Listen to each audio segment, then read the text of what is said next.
On the profile interview segments this week, I'll be speaking with engineer Festus Osifo, who is the president of the Petroleum and Natural Gas Senior Staff Association. It tells me that it's important for the federal government to check its economic policies to ensure that the hike in PMS is reduced. All right, it's good to have you on the program. Thank you, Sharon. And congratulations on a successful outing. It's the third in its series. And you came up with a document which indicates the communique of the event. Can you bring us up to speed on why you decided to make this document a public document? Thank you so much, Sharon, and thank you for having me. You know, as trade unions, our function cut across, you know, coming to the street and protesting and fighting every now and then.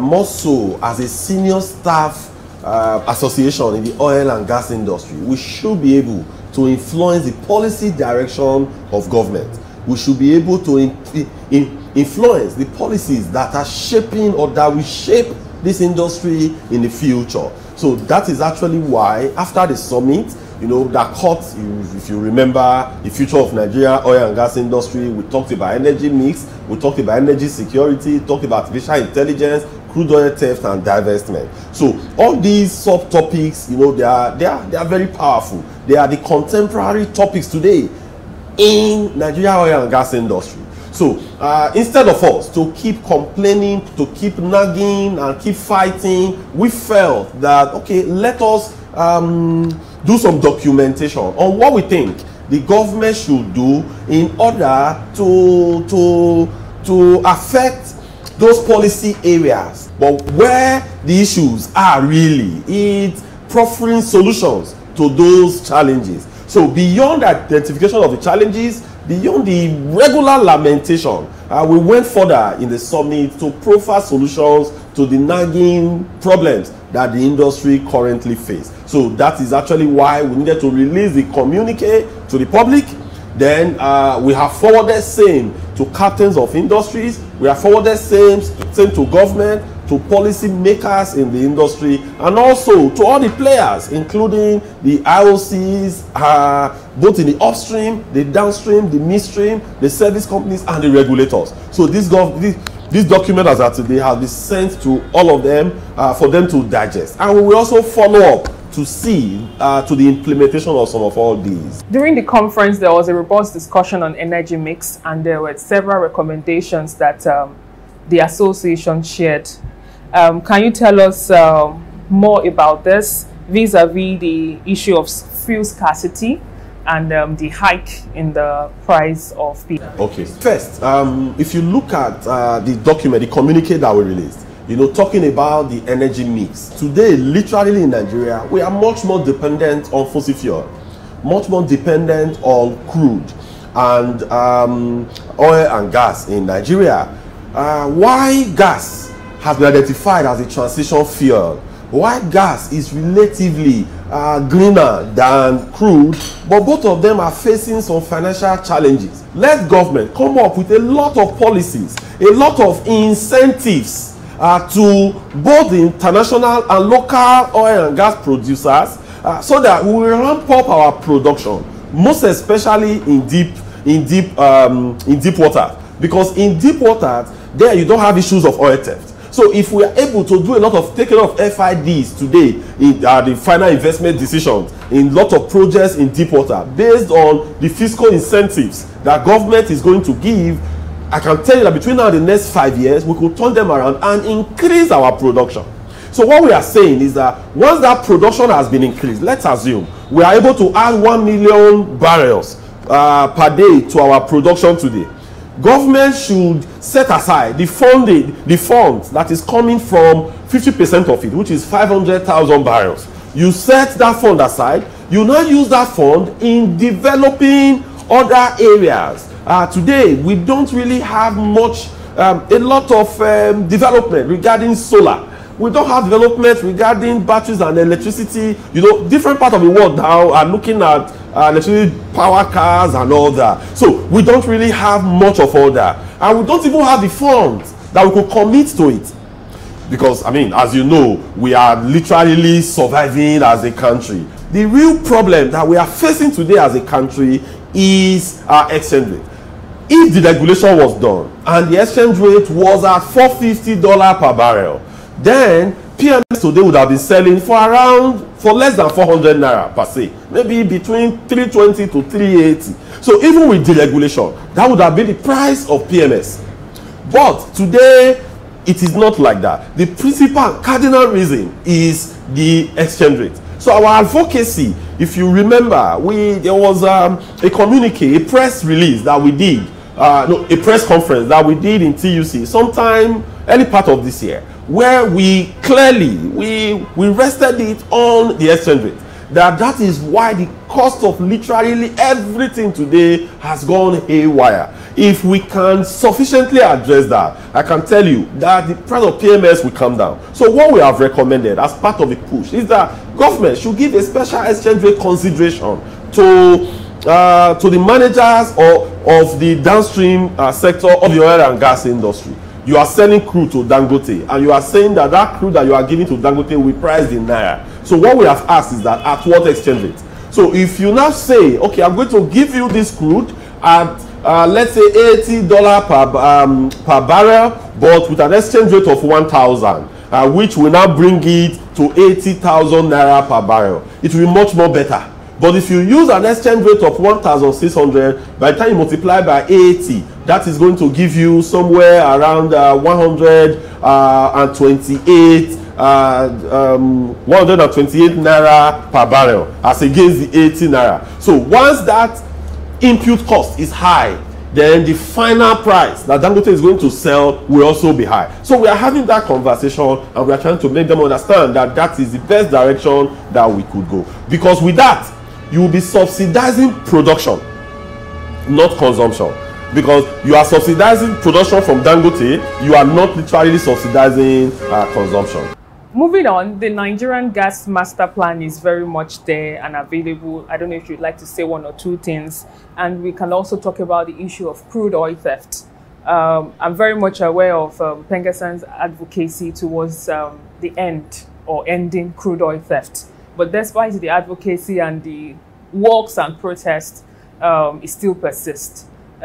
This document that you've made public, would you want to share what your recommendations are to the government and relevant stakeholders? Okay, quickly, let me tell you the gas master plan. I'll come to the crude oil theft. So in the gas master plan, yes, today, you know, we've been having discussions on the AKK project, on the Ajakuta Kaduna Kanu project. We'll be having discussions regarding the OB3 and all that. But Nigerians are not truly interested in a lot of those acronyms and a lot of those talkism. What we are fully interested in is how will this affect my pocket? That is what Nigerians are interested in. And that is why we have been advocating. And also the summit, we recognize the fact that we need to deepen those gas infrastructures across the nook and crannies of Nigeria. The infrastructures will be developed in such a way that as you buy PMS today across different parts of Nigeria, you will also be able to buy CNG. Because if properly developed, we could get CNG at 20% of the cost that we are getting PMS today, not even lower. So that is why we have been doing that advocacy, because the price of PMS today is truly biting Nigerians. But when, just imagine that you are saving 80% of the cost of fueling your vehicle, you know, it's going to give you relief. It's going to give you income to be spent in other areas. In fact, the opportunity cost is enormous. So that is why we have been advocating that the issue of deepening the infrastructure of the CNG is cardinal and it's key. And we want government to go in that direction, so that the man in Damaturu, so that the person in Meduguri, somebody in Potiskum will be able to drive into stations, CNG stations, and refuel or powered up his car. So that is what we have been advocating for. They're coming to crude oil theft quickly. Yeah, this has been a menace. If you remember, if you look at that communique, we made reference to 2022 when we started that advocacy.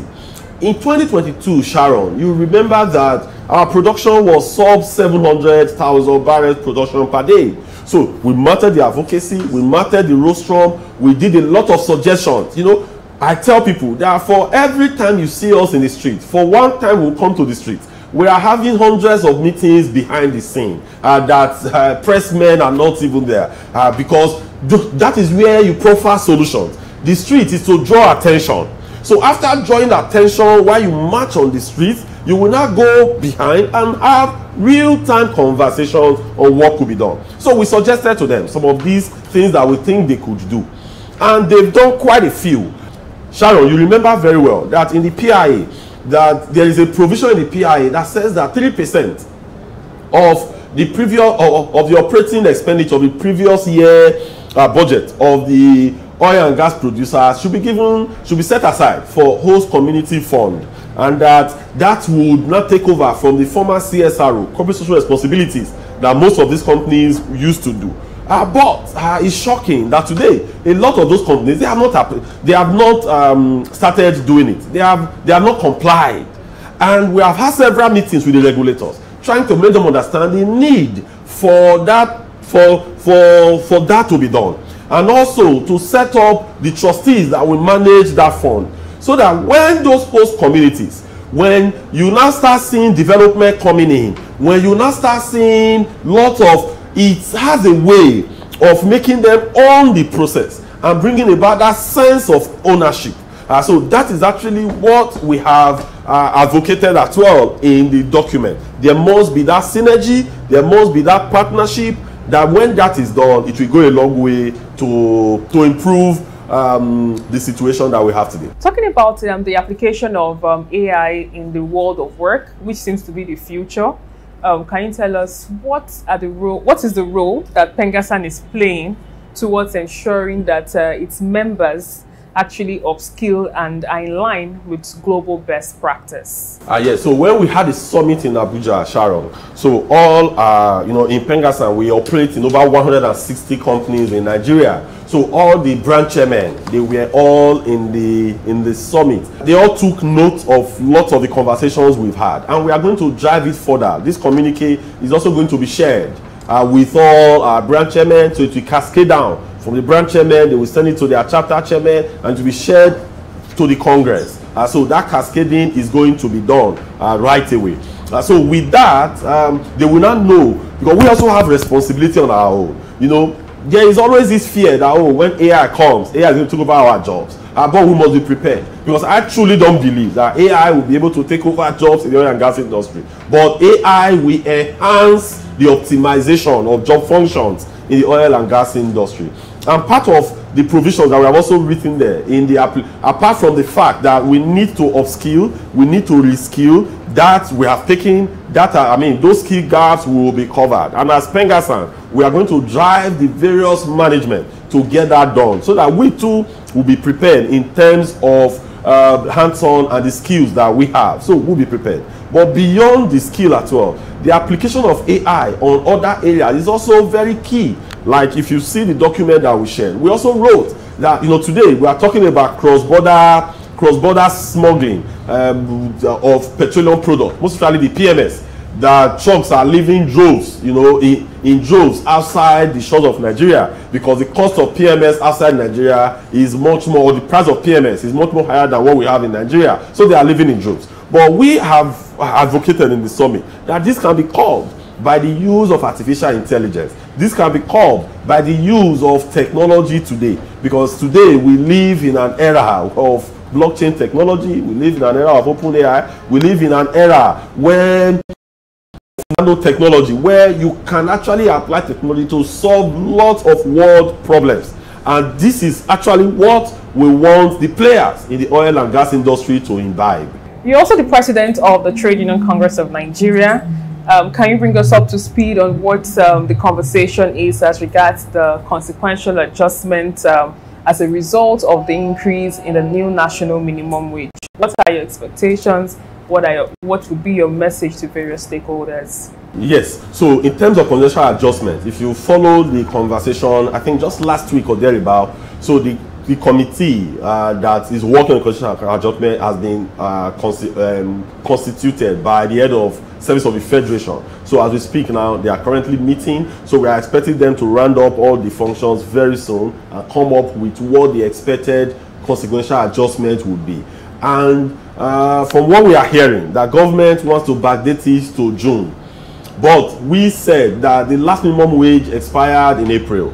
April 19th or thereabout. So, and we were promised during the May Day address by the Minister of State for Labour and Employment that on behalf of the federal government, that the implementation of the minimum was going to be May 1, which was from that May Day.